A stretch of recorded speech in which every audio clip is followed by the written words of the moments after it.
MJAD to Dodemon. Welcome to Simply MJAD. Are you thirsty? Well, we got the juice for you. Today we're talking to Mr. Hugo Tandron, and he's going to explain to us and allow that juice to flow. Okay? Here we are. Welcome to the conversation. Well, thank you. How are you? Thank you for having me. You okay? First of all, I like to say, how's the family? Family's great. Family's Couldn't great. be better right now. Okay. We actually got our fourth grandbaby on the way. Oh my God, yeah, I read that. Yeah, so fourth grandbaby, and hopefully that'll be it for a little while. Well, you don't look like a grandpa. I know you get that a lot. I get it a lot, but Yeah. I guess Kind of start early. I did. I was 19 Yeah, when my son came, and then my son was 19 when his first came. Oh wow. So, yeah, Yeah, kept pretty it cool going. stuff. Thank you. Yeah, you know, and we're at Heads Up. You know, that's the name of where we are with Mr. Hugo Tandron, that he's going to allow the juice to flow. And, you know, let us know about the name juice, first of all.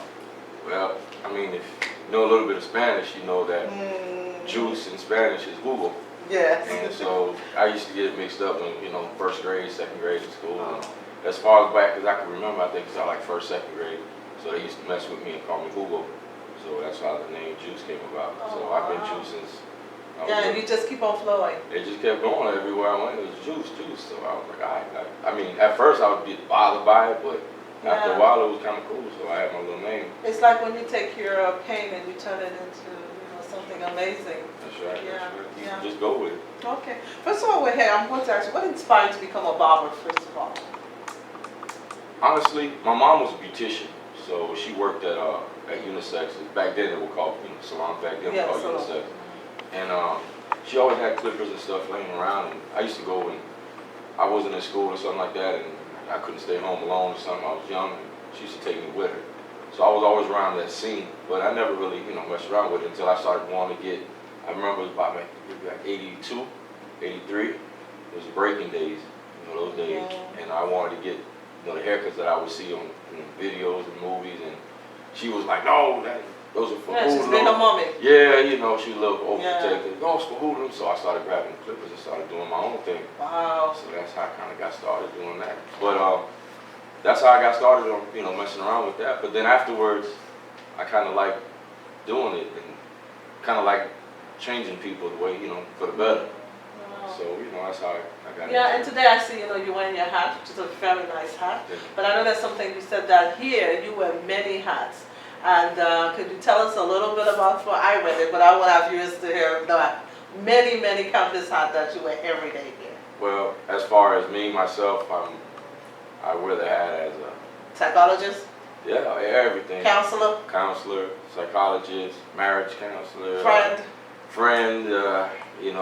Mediator, father. My son works here also, so I'm a father here, and And to those who may need a word of fatherly advice? Yes, a lot of them, because a lot of the kids that I got that aren't kids anymore, but were kids when they came here.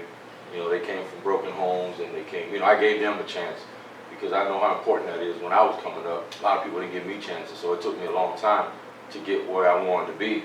But if someone reaches out and lends you that hand and can give you that chance, that can make a big impact on someone's lives. And I have made that here. There's guys here that have been with me for over 10 years. Wow. And that's hard to see in the barbershop these days. Yeah, it's very the loyalty, hard. Yeah.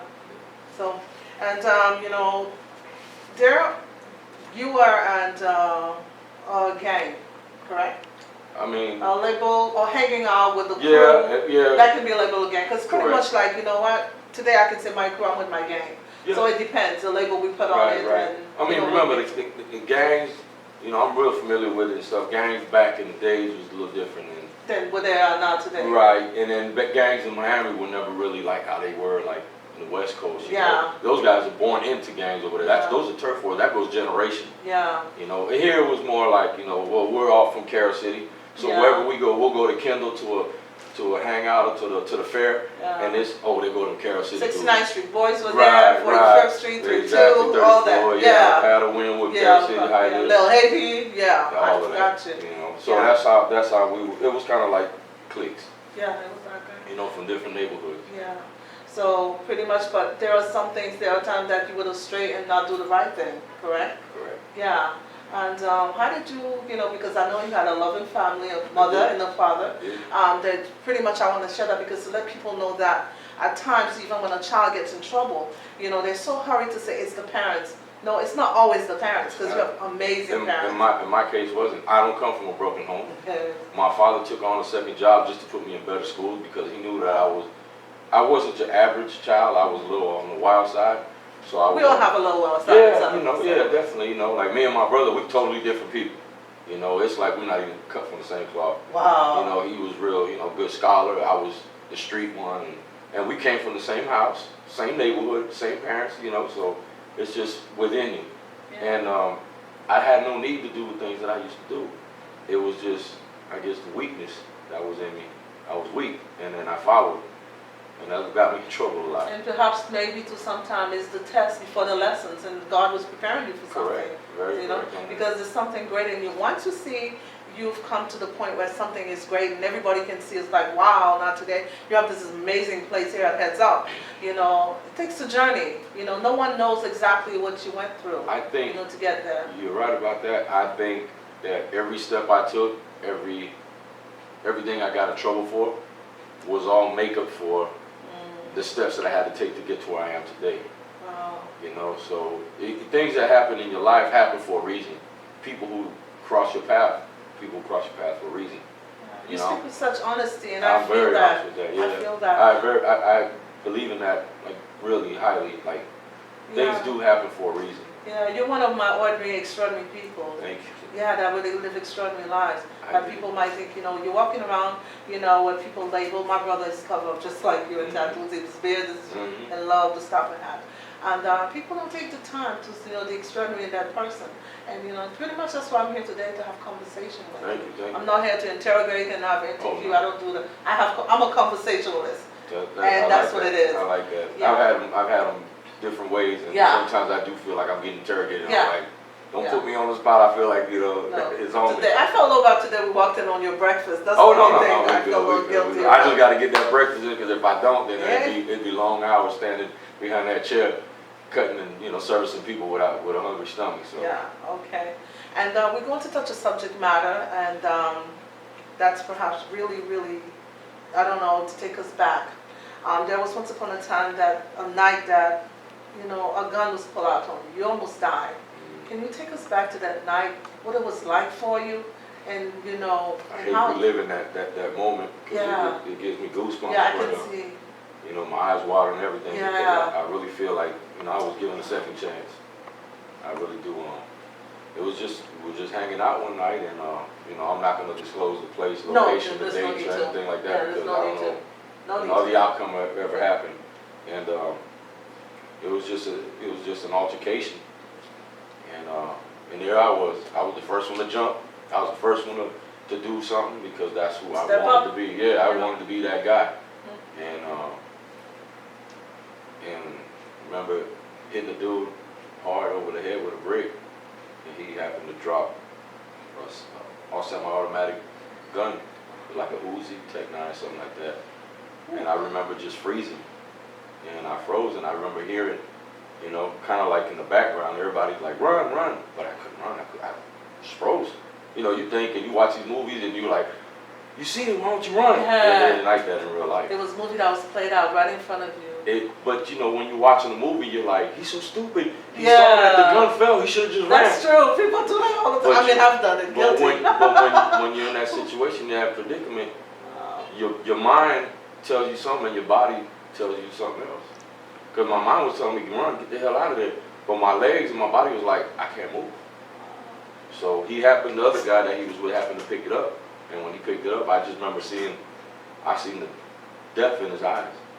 And like he was going to kill me. And he just pointed, and I remember looking, and I remember him pulling the trigger, and I was like I didn't know if I was passing out or what, standing on my feet. And then I remember him doing that, kept pulling right in my face. We're talking about from here to there. And all I remember is just me taking off running. And when I took off, I remember ducking down to go underneath the car, and I was like, I can't do that, because all he got to do is just sweep under the car, and I'm done. And that's all I remember. And then when I started to come back, I remember hearing the dog far away, far. And then I guess it was just the adrenaline flowing, and then slowly, I started coming back into it, and the dog was like from here to here. And he was behind the chain link fence, and he was just barking away. And I was like, so far away. He sounded like he was blocks away, and it was just silent. There was nothing but that dog that I could hear miles away. And the dog happened to be a foot away. And when I got up, I was like, where the hell am I at? I was missing a shoe. I was scraped up. I was wet. I was like, I peed on myself. I did number 2 on myself. I was like, what the hell happened? So I'm walking around. I'm like, I don't even know where I'm at. I'm like, it's like you just pass out and somebody just drops you somewhere. And you're like, where are you at? And then I happened to see, I don't remember how long the time lapse. I remember seeing a truck coming by, and there was a couple of my homeboys, and they was like, yo, you gotta get out of here. He's like, the helicopter's out there, they're looking. He's like, you gotta go. And I remember they told me, they sent me with somebody that was there, a girl, and they was like, yo, take him home. And she wouldn't even let me ride in the car, ride in the back of the truck. You're messy. Yeah. I was soiled. Hey, it's life. Life happens. And yeah, that was like a real life change. And I say, you know what? I said that now you were not alone. I said God was present.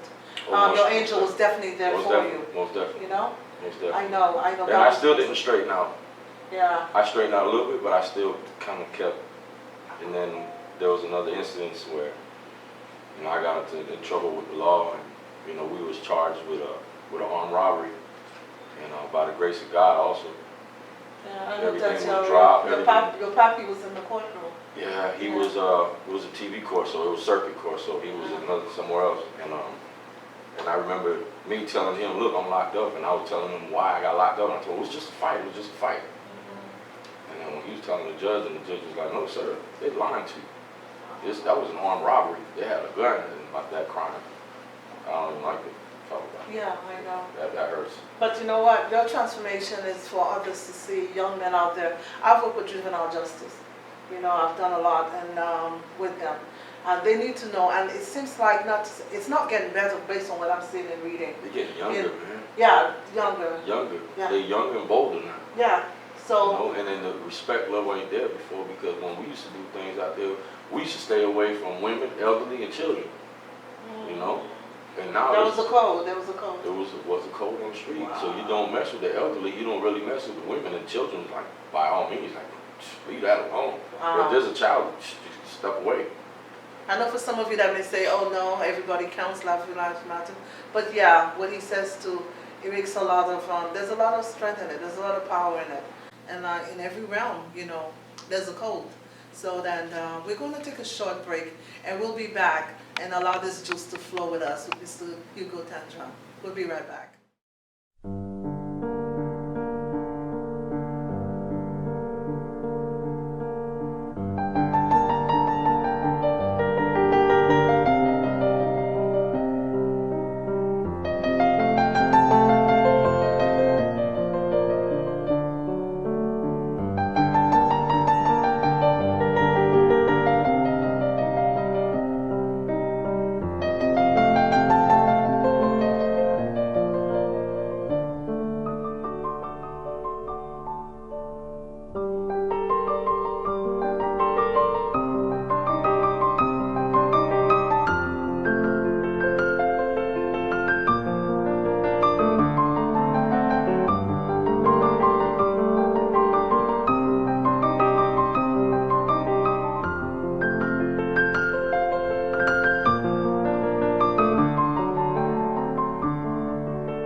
with MJAD. We're having delightful conversation, serious and funny as well, because life is serious, life is funny.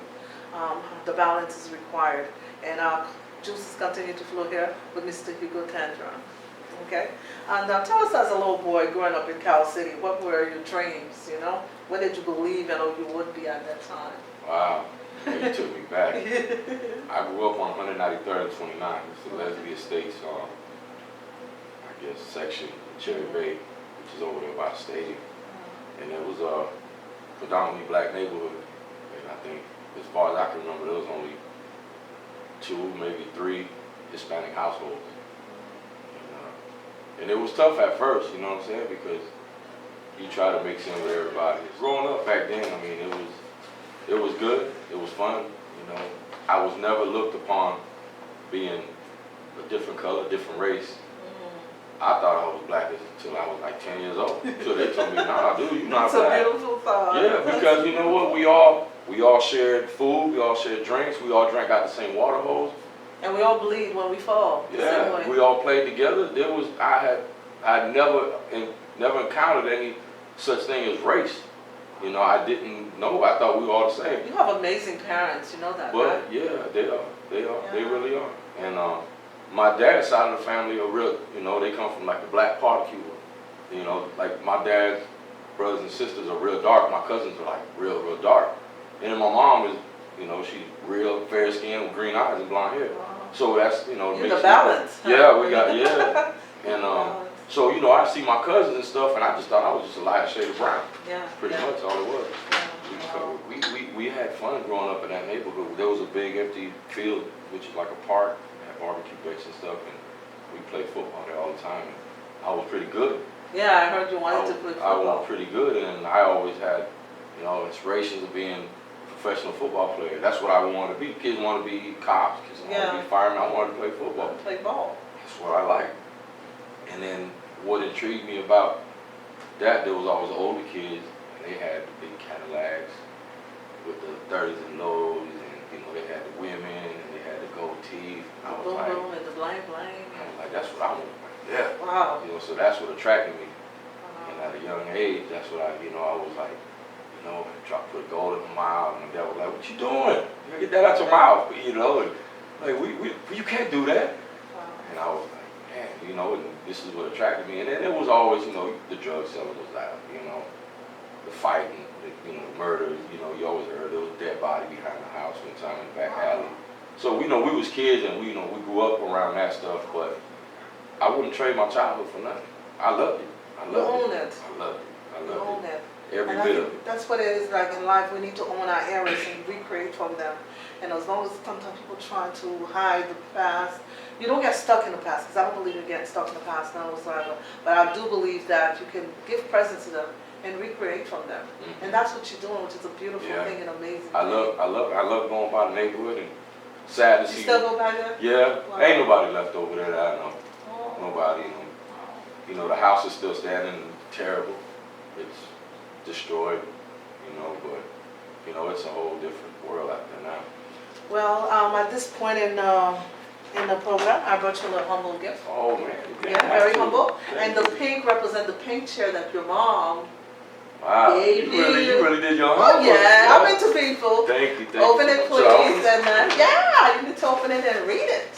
Oh, wow. Oh, this is beautiful. Thank you so much. You can show our audience what it looks like.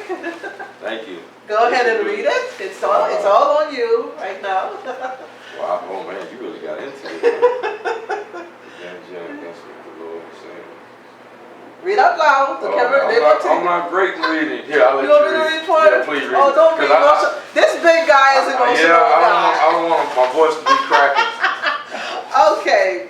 The gun jam. That was the Lord saying, this is it. This is your day for rebirth. A spiritual being in his human experience, a son, husband, father, grandfather, barber, former label troublemaker, marriage counselor, psychologist, attorney, trendsetter, label ex-con, decorated with tattoos and confident. Indeed, we are connected. Well, I am going to give you a heads up, which is really the name of the place. Yes, we are having a conversation of Mr. Hugo Tandron. His spirit is indescribable. No, he didn't have sophisticated tools when he stepped into his transformation. He simply knew that things were about to happen with challenges. It was not Hugo's intention to cut hair, but guess what? It was his transformation. It was based on upset and rackets of not being allowed to get the latest trending hairstyle, and he did. It was a $5 a pop at his house, and the word came, bro, can you do that on me? And before you knew it, the juice was flowing nice and cool in beautiful Cal City, Florida. We need to get that in label bad neighborhoods or label ghettos, that they are amazing flowers that blossom. They simply need sunlight and watering, which is what the Marlins did for Juice. Yes, he became the official barber through Gary Sheffield, who took a chance on Hugo for a cut. And I can say, due to the condition of the many who believe and the stand Hugo took for himself, yeah, we all are having a little taste of some of that Spanish Hugo. Hugo, keep on flowing. I am so very joyous that you came and that you are here. A Conversation of Transformation by MJAD Tudor Dumont, 2007, MJAD Global Inc., Flat Black and Eagle Production. This is Thank to you you. so much. Yeah, I got lucky. Thank you so much. Oh, sweetheart. Thank you. Your light, This is great. your smile just light up, light Wow. up, just light You know up. what?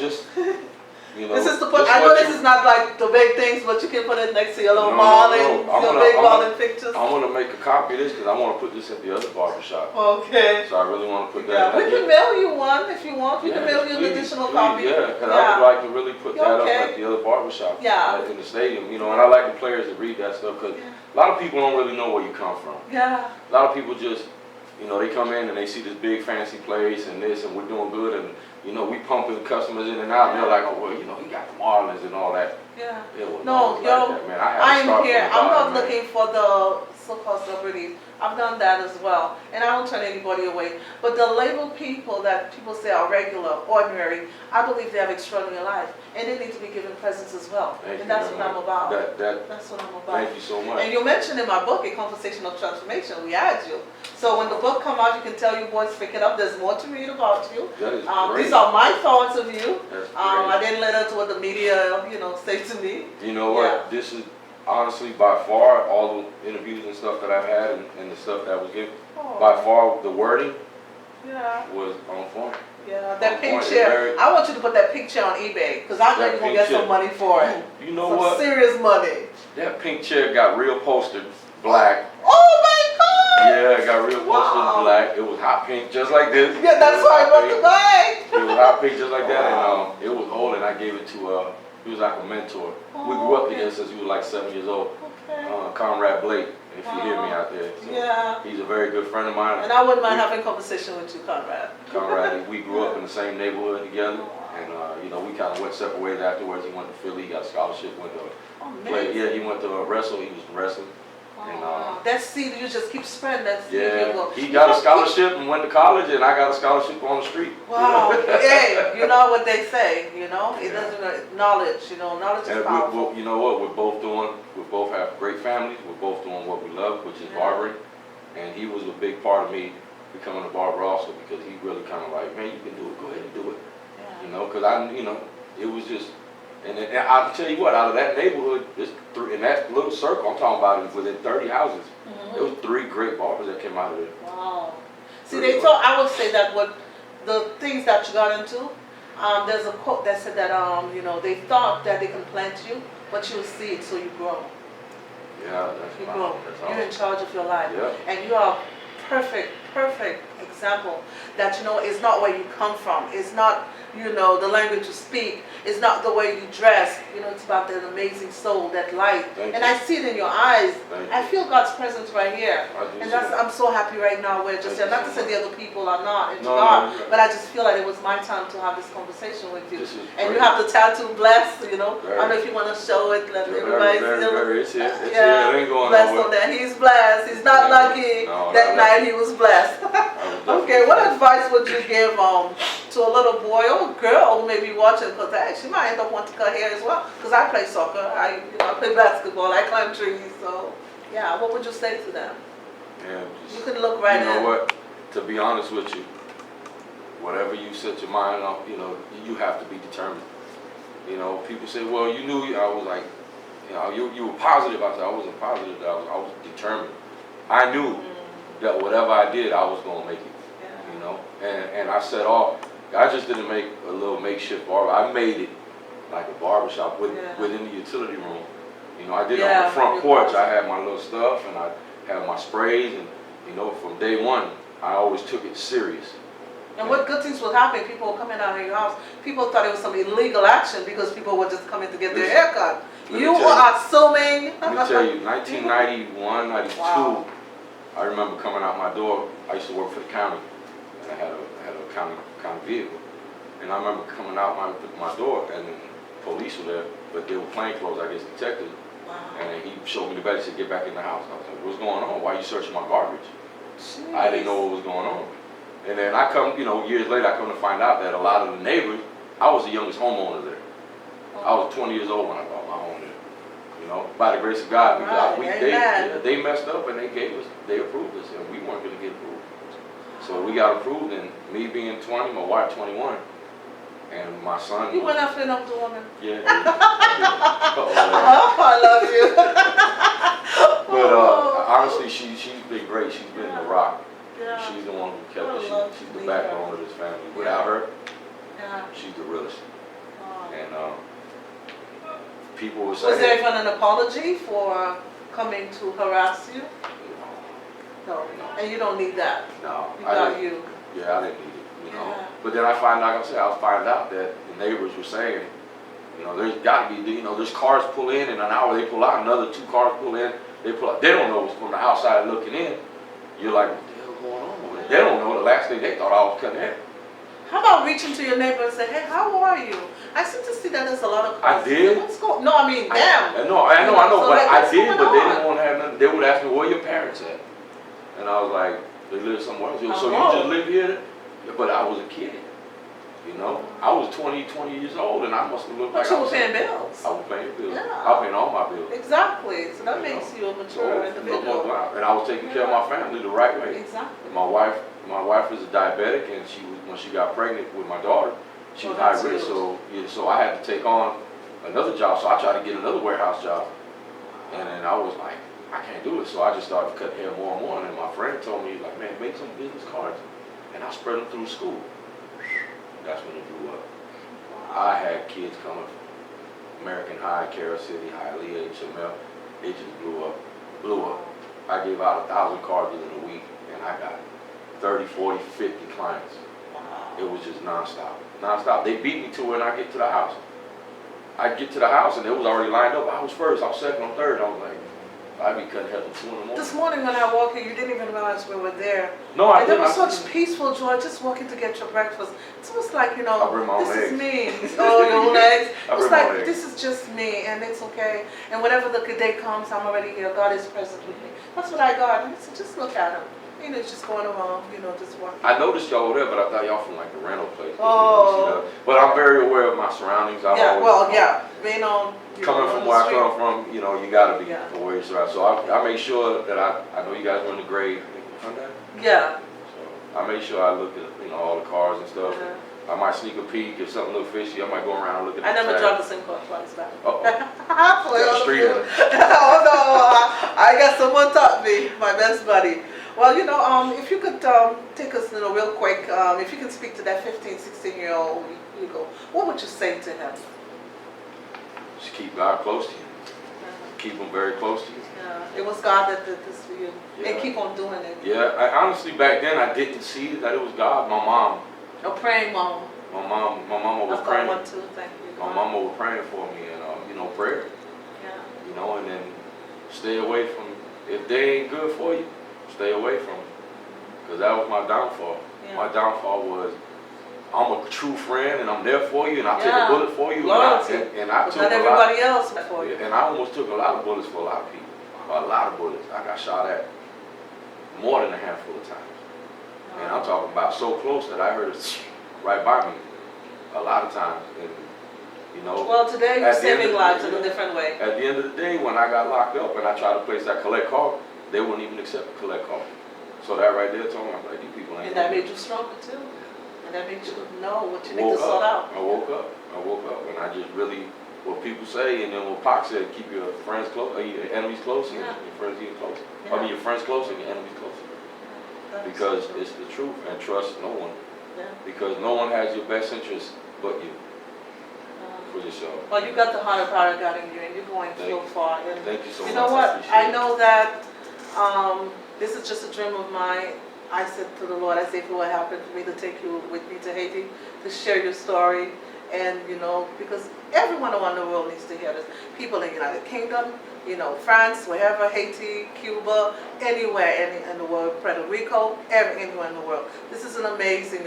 I believe that you know you are a spiritual being having a human experience, and that's all it is. And God will continue to strengthen you. I know. Well, and I pass that on. I pass that on to everybody who is worth it. You know, I give it to them.